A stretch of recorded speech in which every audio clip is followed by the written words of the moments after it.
So on behalf of CFA, we're going to present Dr. Moore the Leadership Award. I know it's going to go in his living room right above the fireplace and all that. But we really just want to say thank you. He's a Tuskegee veterinarian, one of the smartest people I know on the planet. Dr. Moore is leaving the CFA chairmanship and will remain on the CFA board going forward. You know, he followed a line of some great people. Andy Young was our founding chairman. He was succeeded by Mayor David Dinkins of New York, who was succeeded by Congressman Ron Dellums, the late Ron Dellums, who passed away about a month ago. I also want to acknowledge C. Payne Lucas. CFA grew out of Africa. And C. Payne passed away a couple of days ago. He was a giant, you know, and so we're going to be celebrating him. We're waiting on further details and all that. So it's a time of change. It's a time of change. And so we're going to salute Roscoe Moore for his outstanding service. My mother's father can trace his ancestry to Sierra Leone. We had two groups of people from Sierra Leone to the U.S., 1713 and 1751.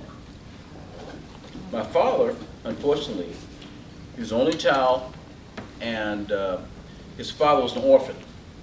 So we cannot search my father's lineage. That's why it's very important to me that I always say Dr. Roscoe M. Moore Jr., Michael. My mother, she was not held in high regard by my father's mother because my mother gave my father his middle name. My father had a middle name. It was Michael, the Archangel. Okay? When he was in World War II, the big war. So, I am pleased to play any role with what's happening in the African diaspora, to work with Mel and others, and Jeannine. I'm very happy to have played a minor role in all of this. Ron Dellums asked me when I retired from public health service as Assistant United States Surgeon General. I was the first black African American to be Assistant Surgeon General as a veterinarian. I was the first chief veterinarian of the nation by C. Everett Koop, who appointed me his chief veterinarian. People don't understand. 70% of the diseases humans get are from non-human origin. And 70% of that are from animal origin. Okay? So we, people like myself, we advise the Surgeon General, HIV/AIDS was or is an animal disease. Ebola was or is an animal disease. So there's no history in terms of human medicine of what that is. I salute also Flori, my friend, my big sister, and my role model. So please join me in giving Flori a round of applause. So we'd like to present this plaque to you. It's a leadership award, and it says, in recognition of your efforts to strengthen commercial relationships between the United States of America and the nations of Africa. Presented by Melfort Presidency. Wow. Africa is poised for so many great things. You know, you can't get a better return on your investment than investing in Africa. You know, they are rapidly becoming really the marketplace of the world. And everybody talks about China in Africa. Everybody is in Africa. And businesses that want to really promote their bottom lines and be financially lucrative and successful, they're in Africa. You can't be a business today globally and not have an Africa strategy.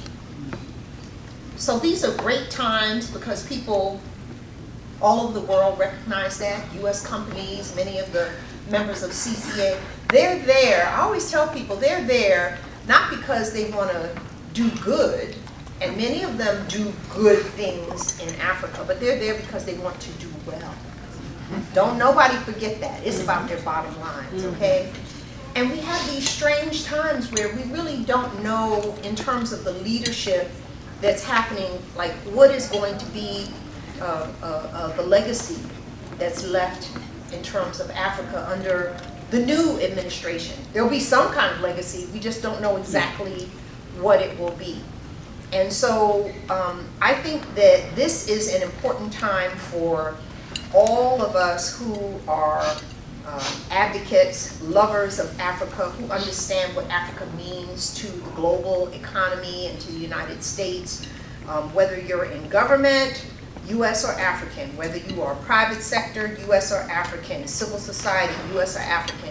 These are important times for us to step up to the plate and try to make sure that the legacy that gets left in these times right here are going to be something that all of us can look back on 5 years from now, 10 years from now, and be proud of.